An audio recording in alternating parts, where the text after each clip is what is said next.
Primeiro, as coisas que eu preciso.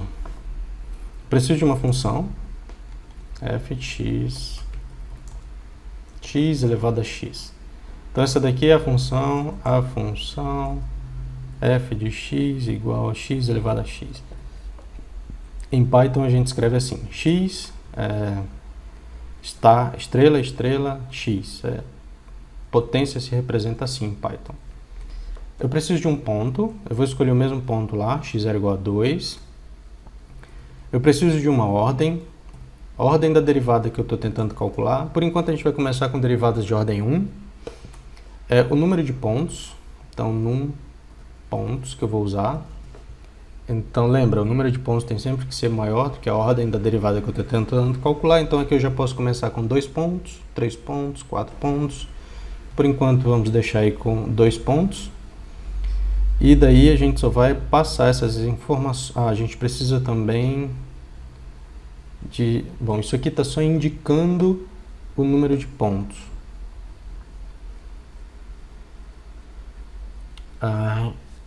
Então isso aqui eu vou colocar separado. Pontos para construir a fórmula. Tá. Então eu vou fazer com que a construção desses pontos seja automática. Então eu vou chamar a lista das coordenadas x de x. Ou x. Axis. Então, eu quero que estes pontos estejam nas vizinhanças aqui do x0 igual a 2. Então, eu vou importar aqui random. Tá, isso aqui é um pacote que já vem em Python, você não precisa instalar, já vem com Python, né? E é só para criar números aleatórios. Então, se você faz, por exemplo, deixa eu apagar isso aqui. Se você faz n igual a random, isso vai construir um número aleatório entre 0 e 1. Então, aí está, 0.92, executando mais uma vez, 0.75. Tá, então isso aqui sempre devolve um número entre 0 e 1. E eu não quero um número entre 0 e 1, eu quero um número que esteja nas vizinhanças do 2. Maior que 2, menor que 2, mas sempre nas proximidades do 2.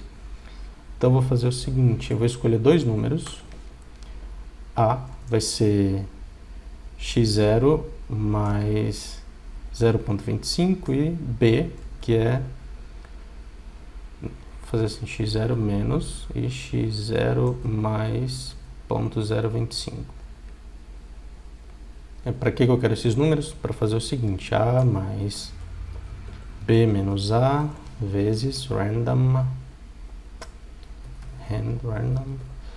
para de 1 até num pontos. O que isso aqui é agora? Isso aqui é uma lista de números entre A e B, aleatórios. Então, se você printar essa lista, você vai ver que que eu errei aqui. Vamos ver o erro. Ele sempre mostra uma mensagem de erro aqui no final. Tá, o número n não está definido. Onde apareceu o n? Aqui. Então este foi o erro. Então aí está. Dois números nas proximidades do 2. Porque A... Deixa eu printar A e B. Print A e B. Olha só, A é 1.75 e B é 2.25. E eu estou pedindo para ela construir este tanto de números aleatórios entre A e B. Então notem que todos os elementos aqui nesta lista estão entre 1.75 e 2.25.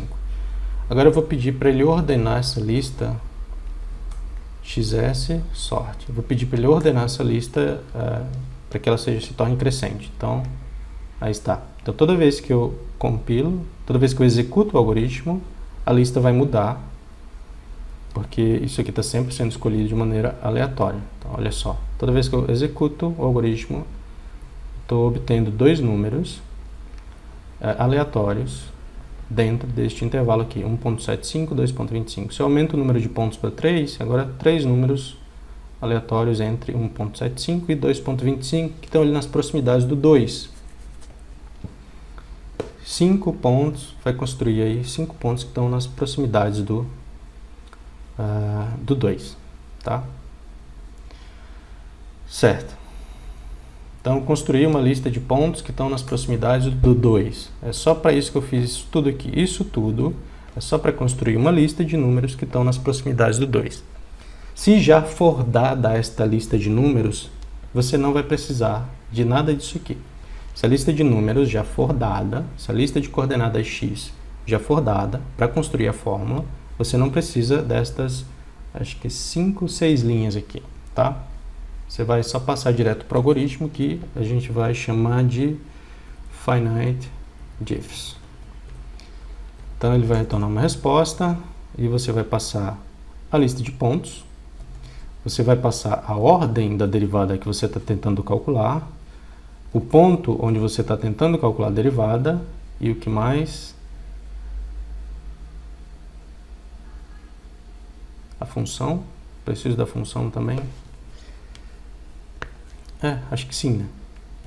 Porque lá no final, por exemplo, essas 3 informações aqui, a lista de coordenadas x, a ordem da derivada e o ponto x0, esses 3 valores você precisa para encontrar os pesos.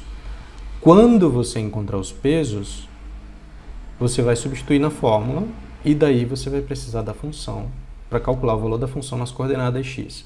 Então tá, você vai precisar dessas 4 informações aqui para encontrar aí uma aproximação para a derivada da função no ponto x0.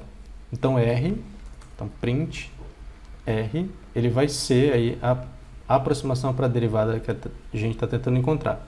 Então eu vou printar uma mensagem que é a seguinte: aproximação para a derivada ordem de f no ponto x0. É claro, a gente não implementou essa função finite diffs ainda, então se eu executar esse algoritmo vai dar um erro, então eu não vou fazer isso agora. Então deixa eu comentar isso. Vamos então implementar o método finite diffs. Ele vai receber a lista de pontos, a ordem da derivada que eu estou tentando calcular, o ponto onde eu estou tentando calcular a derivada e a função. Isso aqui a gente só vai usar lá no finalzinho, quando a gente for, de fato, substituir os pesos na fórmula. Bom, a gente precisa montar aquele sistema linear. Para montar aquele sistema linear, a gente precisa da matriz dos coeficientes, então eu vou chamar de A, e precisa da matriz dos termos independentes, que eu vou chamar de B. Agora a gente vai construir essas duas matrizes linha por linha. Então, para I variando de 0 até n-1. Eu acho que é isso. Vamos ver. Quem que é a primeira linha da matriz A? Bom, cada linha da matriz é composta de todas as coordenadas x elevado a alguma potência.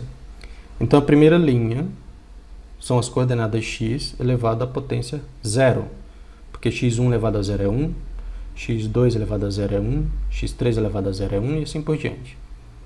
Então, Então, isso aqui eu estou percorrendo as linhas, isso aqui eu vou percorrer as colunas.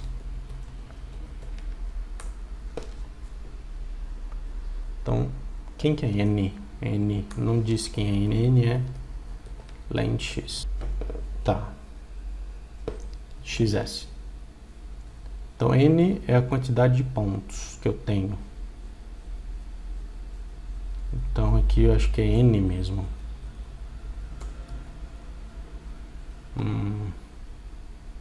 Tá. Então, aqui eu estou percorrendo as linhas e agora eu vou percorrer as colunas. Então, A, I, J, ou seja, o cara que está na coluna, na matriz A, que é a matriz dos coeficientes, na iésima linha e na jésima coluna, nada mais é que xs e xsj, ou seja, é a jésima coordenada x, isso aqui é a jésima coordenada x, elevado a alguma potência. Que potência é essa? I. Então, será que está certo? Deixa eu fazer um teste rápido aqui. Eu vou fazer xs, deixa eu tirar esses coeficientes que eu não preciso deles ainda. Deixa eu fazer xs igual a 1, 2 e 3. Então, print finite diffs xs. Vamos ver se vai devolver alguma coisa útil. Tá, então é menos 1 aqui mesmo. Errado ainda. Tá fora.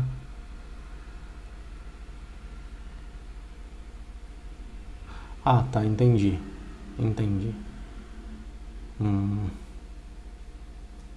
Preciso construir essa lista já com um certo tamanho. Então eu vou colocar 0. Vou fazer assim. Já que eu estou construindo uma linha específica, então append. Então eu vou encher de zeros essa linha.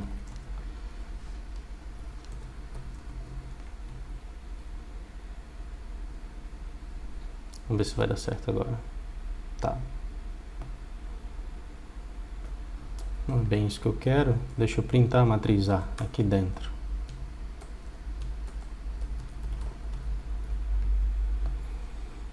Então, 1, 2, 3. Então, aqui vamos voltar para N.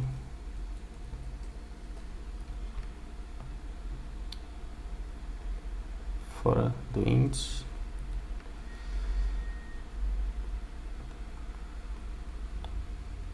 Então, 3 linhas. Deveria retornar uma matriz 3 por 3. Por enquanto só estou retornando uma matriz 3 por 2. Então, N.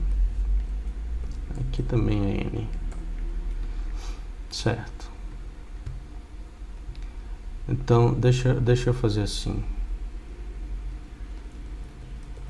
Para linha em matriz A, me mostra a linha. Então, olha só, a primeira linha são as coordenadas x elevado a 0. Então, 1 elevado a 0, 2 elevado a 0, 3 elevado a 0. A segunda linha são as coordenadas x elevado a 1. 1 elevado a 1, 2 elevado a 1, 2 elevado a 3. A terceira linha da matriz A são as coordenadas x elevado a 2. 1 elevado a 2, 2 elevado a 2, 3 elevado a 2. Se eu aumento o número, mesma coisa. Agora tem uma quarta linha que é as coordenadas x elevado ao cubo. Então a construção da matriz A, que é a matriz dos coeficientes, por enquanto está ok. A gente precisa construir agora a matriz B.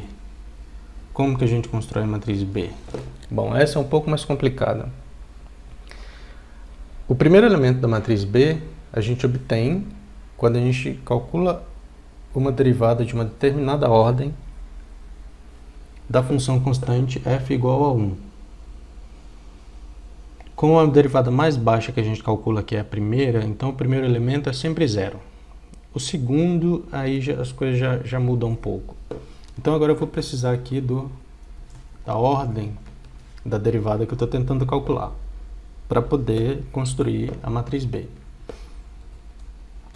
Tá, então essas 3 linhas aqui são responsáveis por construir para construir a matriz A.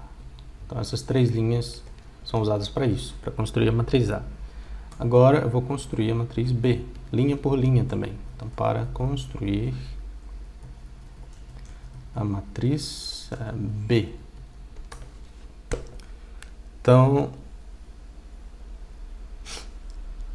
vamos agora tentar descobrir como calcula o segundo elemento da matriz B.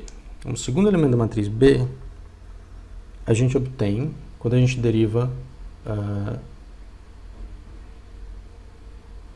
este tanto de vezes aqui o polinômio x. Então, f igual a 0, deixa eu comentar isso, f igual a 1, a gente obtém o primeiro elemento da matriz B. F igual a x, o segundo elemento da matriz B. F igual a x ao quadrado, a gente usa esse polinômio para construir até f igual a x elevado a n menos 1. Se a gente tem n pontos, é claro. Bom, as derivadas só começam a dar diferente de zero quando a gente chega lá no polinômio que tem uma potência que é igual à ordem da derivada que a gente está tentando calcular. Só a partir daqui é que as derivadas começam a dar diferente de zero. Bem aqui a derivada dá ordem fatorial, que é a ordem da derivada que a gente está tentando calcular fatorial. Então, eu vou fazer o seguinte. Termo, que é o termo que a gente está calculando, é zero se, if. Então, o termo vai ser zero se o i. Lembra que a gente está calculando linha a linha? Então, o termo que está na iésima linha vai ser zero se i for menor do que a ordem da derivada que a gente está tentando calcular. Então, até lá vai ser zero. Caso contrário, vai ser alguma coisa que é diferente de zero, que é um termo envolvendo um fatorial. Fatorial. A única coisa que a gente tem que fazer agora é tentar calcular este termo aí, envolvendo esse fatorial. Não é só o termo envolvendo fatorial, é o termo envolvendo fatorial vezes x0 elevado a alguma coisa ainda. Então isso aqui não é o termo ainda, isso é só... Como que eu escrevo isso? Só parte do termo. Agora, o termo a gente vai calcular aqui embaixo, que é parte vezes, essa parte que a gente está calculando, né? x0 elevado a alguma coisa, que eu não sei o que é agora, alguma coisa. Então vamos comentar por enquanto. Agora vamos tentar construir este termo envolvendo o fatorial. Então imagina que ordem é igual a 3. Por enquanto, imagina que ordem é igual a 3 e a gente está no polinômio x elevado a 3. Então, eu preciso pegar e derivar uma vez, que dá 3x ao quadrado. Então, se eu estou com f de x igual a x ao cubo e eu sei que ordem é igual a 3, então f' é 3x ao quadrado, f duas linhas é 3 vezes 2 vezes x, e f três linhas é 3 vezes 2 vezes 1 vezes x elevado a 0. Tá. Então está sempre acontecendo isso. Eu tenho que descer a potência 3 vezes e subtrair 1 da potência toda vez. Então esse termo fatorial, ele vai ser assim. Vai ser uma soma. Não, eu vou agrupar todos os termos que eu estou descendo quando eu estou derivando. Então, para x ao cubo, eu desceria o termo 3, 2, 1. Então, eu vou colocar aqui os termos 3, 2, 1. Eu vou tentar colocar esses termos aqui de maneira automática, né? Eu vou colocar eles em ordem, na verdade. 1, 2, 3. Agora, imagina que f é o polinômio x elevado a 4. Então, f' é 4 vezes x ao cubo. F duas linhas é 4 vezes 3 vezes x ao quadrado. E f três linhas é 4 vezes 3 vezes 2 vezes x elevado a 1. Então, no fim, quando eu cheguei na terceira derivada, eu sempre paro na terceira derivada porque essa é a derivada que eu estou tentando calcular, por enquanto. E os termos que eu desci aqui da potência são 4, 3, 2. Então, eu colocaria esses termos aqui, 2, 3, 4, e depois multiplicaria eles. Então, eu tenho que encontrar um jeito de colocar as potências que estão descendo quando eu estou derivando dentro desta lista, Depois eu faço o produto deles e coloco aqui. Então, eu vou definir uma função chamada produto, prod, que ela vai fazer o seguinte, ela vai pegar uma lista de pontos, de números, e vai fazer o produto desses números. Então, P igual a 1, então para I em lista faz P vezes 1, I, e vai retornar P. Esta função está fazendo o produto de todos os termos dentro dessa lista. E aí eu vou colocar aqui prod de fatorial. Deixa eu mudar o nome disso aqui para potências. Isso são as potências que estão descendo, né? Potências. Aqui deixa eu trocar parte por fatorial, porque este termo sim envolve fatoriais. Então, fatorial. Quer dizer, quase um fatorial. No caso aqui, é um fatorial. 3 vezes 2 vezes 1, isso é o fatorial de 3. 4 vezes 3 vezes 2, isso também é o fatorial de 4 por acidente. Se fosse x elevado a 5, então seria 5 vezes 4 vezes 3, que seria 5 fatorial sobre 2 fatorial. Então, é um termo envolvendo fatoriais. Foi o que apareceu quando a gente estava deduzindo a fórmula lá. Tá, agora como que a gente constrói essas potências aqui automaticamente? Bom, vamos ver. Só dá zero, quer dizer, só dá diferente de zero se for maior do que 3. Então vamos fazer assim. K para K em... Como que eu escrevo isso agora? Ordem. Então, N menos ordem, N. Deixa eu apagar isso. E deixa eu potências. Deixa eu mostrar para vocês quem que é essa lista potências para cada I.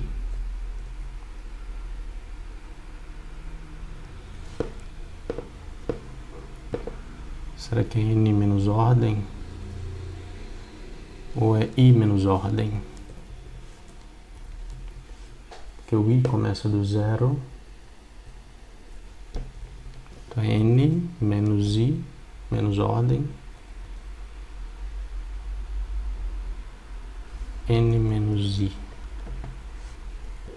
Bom, vamos ver. Quando eu executar esse algoritmo, lembra, ele está considerando aqui ordem igual a 3. Quando eu executar esse algoritmo, ele vai me mostrar agora quem que são essas listas potência. Vamos ver se está correto. Deixa eu colocar o I para ver se está certo. Lembra que o I ele vai representar o número da linha que eu estou calculando e o termo que está naquela linha.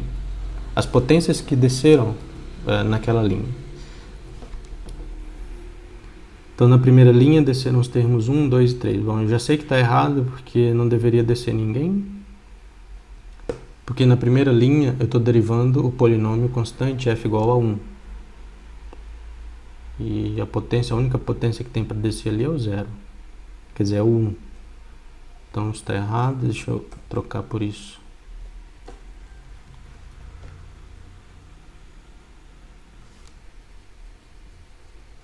Tá. Então, na primeira linha, eu tenho polinômio constante igual a 1. Na segunda linha, polinômio x.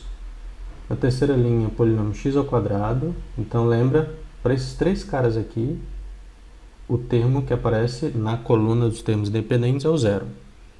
Só para esse cara é que começa a dar diferente de 0. Então, aqui eu teria que fazer 0, 1, 2. Tem que fazer K mais 1, então. Agora sim.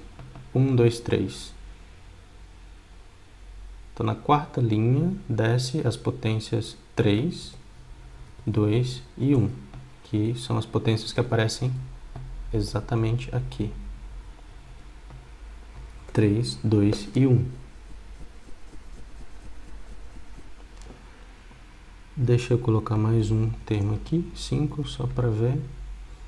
Então, se eu tivesse mais um elemento, então, para este polinômio, descem os termos 4, 3 e 2. 4, 3 e 2. Tá.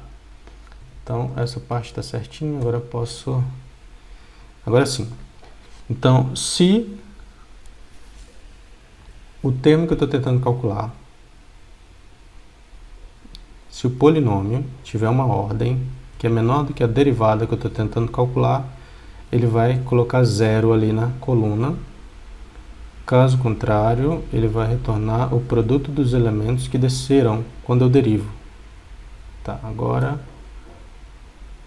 parte. Quem que é parte? Não. Tira isso aqui. Aí, fatorial vezes x0 elevado a i menos ordem. Então, x ao cubo. Se eu derivo 3 vezes, o que sobra é x0 elevado a 0.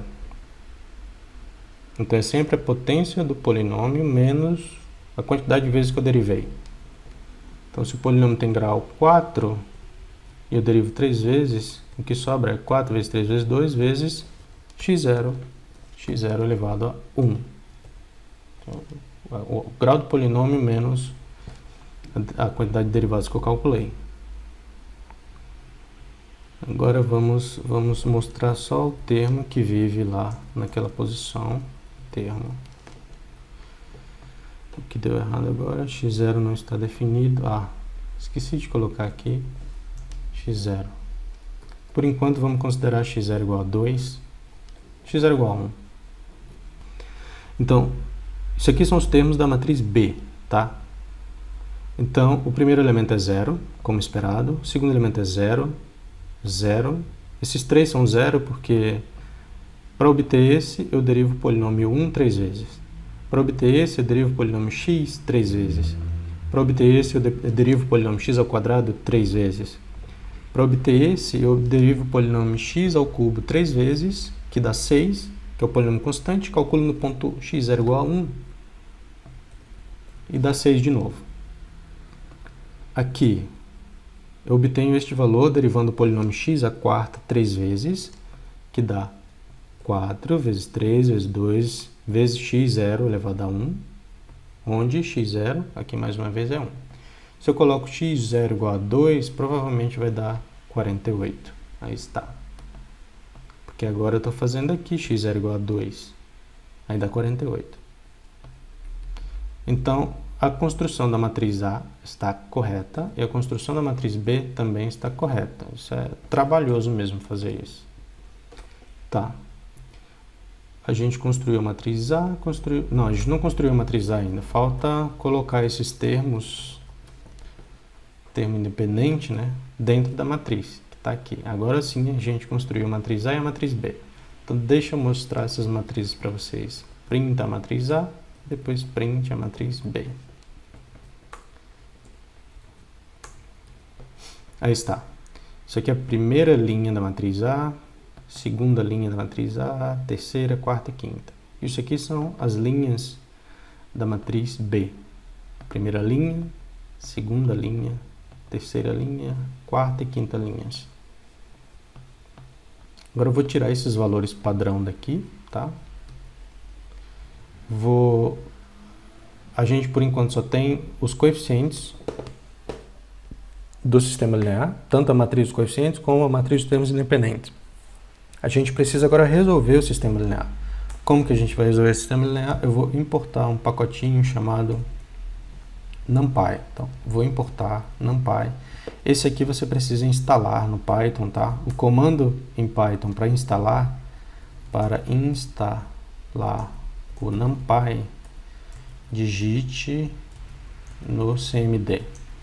Python, CMD é linha de comando do Python, tá? Do Windows, quer dizer. Aí pip install NumPy. Se você digita isso aqui, ele vai instalar esse pacotinho para vocês, NumPy. E eu vou dar um apelido para esse pacote, eu vou chamar de NP. Então, toda vez que eu digitar np, ele vai entender que se trata deste pacote NumPy aqui. Bom, então eu vou retornar np, né, linaug. Isso aqui é um pacote que tem lá dentro do NumPy que resolve sistemas lineares. Você só passa a matriz dos termos independentes a matriz dos coeficientes e a matriz dos termos independentes. E ele te devolve a solução do sistema. Eu preciso fazer mais uma coisinha aqui, que é dizer qual é o tipo dos elementos que estão dentro dessas matrizes. Então, é A igual a NP, array. Então, A é type float. Acho que é isso que escreve. The type. Tá. Então, eu preciso dizer para o NumPy que os termos que estão dentro destas matrizes A e B devem ser considerados como floats, que são basicamente números reais. Se você não faz isso, quando as matrizes A e B são muito grandes, aí ele retorna um erro para você, porque ele não consegue adivinhar o que tem dentro das matrizes. Ele não consegue adivinhar o tipo do número que tem dentro das matrizes. Então é bom reforçar essa informação, assim ele faz só as contas sem tipificar nada. Tá, então vamos ver. Por enquanto é só um exemplo aleatório, então ordem 3, x0 igual a 2, então ordem x0. Então eu vou printar o R. O que vai ser retornado aqui por esse algoritmo, o que vai ser printado na tela aqui vão ser os pesos, os coeficientes C1, C2 até Cn. No caso aqui, C5, porque eu só tenho 5 pontos. E aí está, esses são os coeficientes. Como a gente não tem nenhuma função ainda, isso aqui não vai retornar derivada nenhuma, né? Então a gente precisa agora fazer uma coisinha mais. Vou chamar os Cs, são dados por esta expressão aí, a solução desse sistema.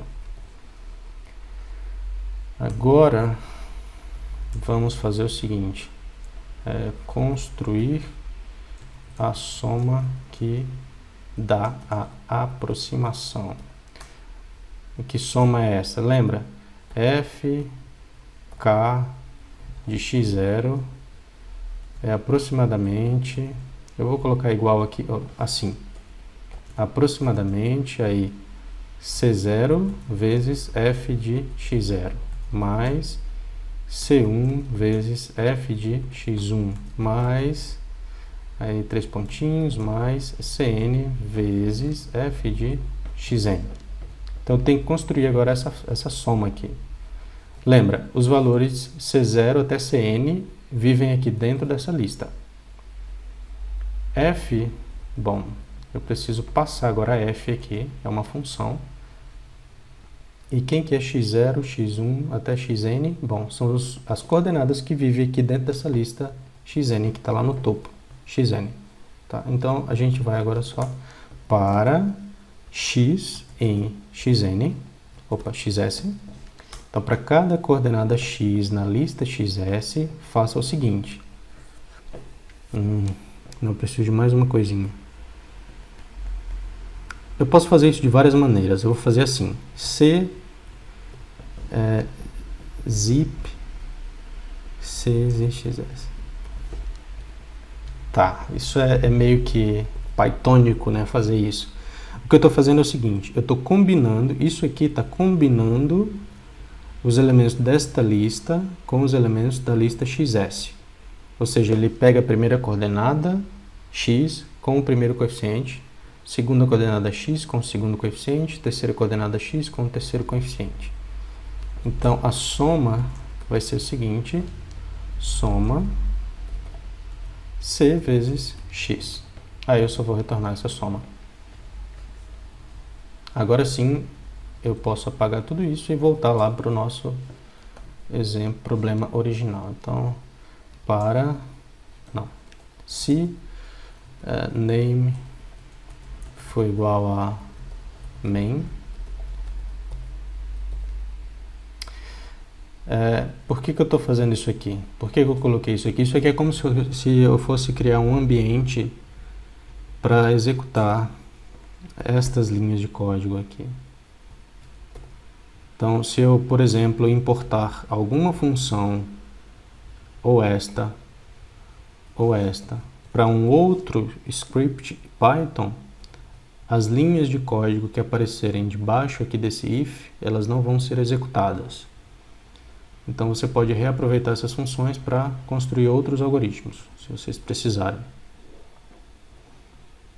Agora eu vou descomentar isso aqui. Então olha só, estou passando a lista de pontos, a ordem da derivada que eu estou tentando calcular, o número x0 e a função. E o que vai ser retornado vai ser essa soma aqui.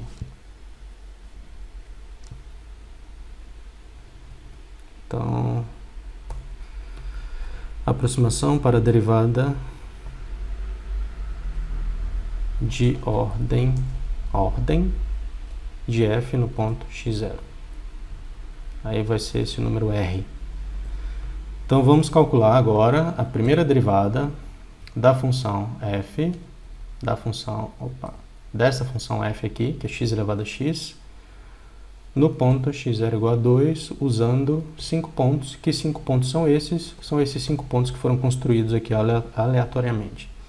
Se a lista de pontos for dada, aí você só vai passar essa lista de pontos aqui. Como eu não estou dando lista nenhuma, eu escrevi mais um trechinho de código aqui para construir uma lista aleatória de pontos aí. Vamos começar com 3 pontos. Deixa só eu procurar o valor exato dessa derivada e eu vou colocar aqui, só para a gente ter uma ideia se está dando certo ou não. Então, o valor exato é esse aqui, tá? Esse número gigantesco aí. Eu vou colocar só um pedaço dele, porque... Tá. Então, esse aí é o valor exato para a primeira derivada da função f no ponto x é igual a 2. Deixa eu colocar isso mais embaixo aqui.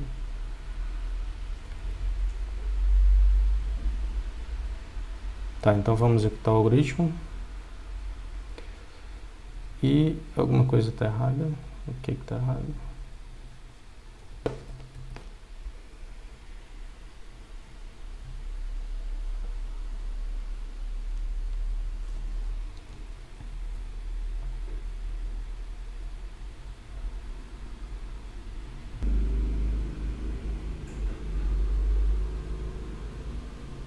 Ah, entendi. Olha só. Estou fazendo bobagem aqui. Eu não calculei o valor da função no ponto x0. Eu só multipliquei o coeficiente, que é o peso, pelo número x. Então é f de x. Só para ficar mais claro, eu estou fazendo o seguinte. ck, xk, ck, f de xk. Pronto. Então deixa eu voltar para 3 pontos aqui. Tem que dar um número mais ou menos próximo deste número aqui. Tá, deu 6,76, tá? 2 casas decimais exatas, com 3 pontos. Alguém está perguntando de onde foi que veio esse 0,25. É um número qualquer que eu escolhi. Escolhe, sei lá, não precisa nem ser o mesmo número. Isso é só para que este intervalo aqui, o intervalo AB, ele contém o número 2. Então o número 2 está dentro desse intervalo AB. Na verdade o número x0, né? x0 está dentro do intervalo AB. Então eu escolhi um número qualquer, botei aqui, somei com x0, peguei um número qualquer, subtraí com x0, quer subtrair, somei. Agora este intervalo AB, ele contém o número x0. Então, são 2 números quaisquer que eu coloco aqui, só para que o intervalo AB contenha o número x0, que é para que esta linha aqui construa uma lista de números que esteja nas proximidades do x0. Então, deixa eu só printar também a lista de pontos que eu estou usando, né? Print xs, pronto.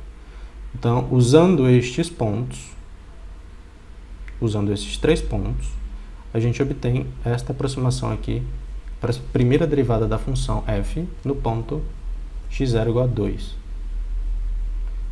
Agora, vamos aumentar o número de pontos para 4. Ó, tem 4 pontos na lista agora, e a aproximação que eu obtive foi 6,77. Então já melhorou um pouquinho a aproximação, já tem 2 casas decimais exatas. Vamos ver para 8 pontos. Então eu tenho 6,772588. Então eu tenho 6 casas decimais exatas já. 772588. Vamos ver para 16 pontos. 772588, 7222, 39. Olha só. 1, 2, 3, 4, 5, 6, 7, 8, 9, 10, 11, 12 casas decimais exatas. Então, usando estes 16 pontos aqui, eu obtive uma aproximação para a primeira derivada da função f, no ponto x0 igual a 2, com 12 casas decimais exatas. Vamos aumentar o número de pontos? Vamos para 50 para ver o que acontece. Diminuiu um pouquinho, né? Tem só 11 casas decimais exatas agora. Vamos para 60 pontos.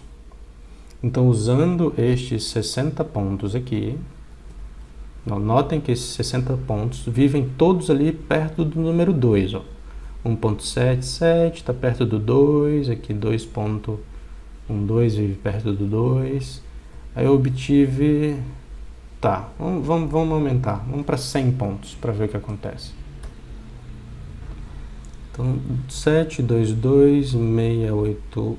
Bom, está diminuindo, parece, a precisão, né? Só tem 5 casas decimais exatas agora. Vamos para 150 pontos. Deu 4,15. Vamos para 200 pontos. Menos 5.811. Isso aqui é aquele fenômeno de Runge afetando aí o cálculo das derivadas. Vamos para 500 pontos. Então deu menos 1,5 vezes 10 elevado a 23. Deu para ver que está começando a crescer de maneira indiscriminada agora os números que deveriam ser aproximações para a derivada da função no ponto. Então aumentar o número de pontos não melhora a sua aproximação. Acho que se você vai até 20, já começa... Deixa eu ver, 15 pontos para ver. Então, ó, com 15 pontos você obtém uma aproximação excelente aí, com 12 ou 13 casas decimais exatas. Se você começa a ir além disso, as aproximações, ao invés de melhorarem, elas vão piorando.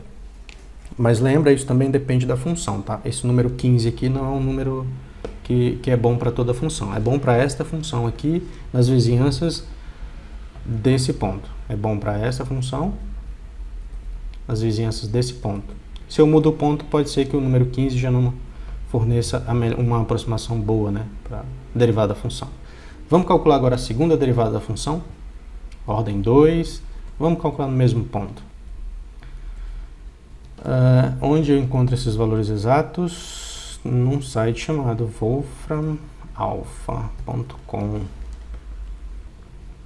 Vamos lá, vamos começar com 4 pontos. Então, 13.002, 5 pontos, 10 pontos. Então, 13.466, 98, 9, olha só. Já tenho aí 6 casas decimais exatas com 10 pontos, 15 pontos, vamos ver. Então, 466, 989, 500, 9 casas decimais exatas para calcular a segunda derivada da função no ponto x é igual a 2. Vamos tentar calcular a quinta derivada da função. Notem, essa aqui é a função x elevado a x. Eu acho que ninguém aqui sabe como deriva essa função. Imagine derivar essa função 5 vezes. Mas mesmo assim, vamos tentar calcular a quinta derivada dessa função no ponto x é igual a 2. Vocês podem brincar com esse algoritmo depois, mudar o ponto para ver o que acontece.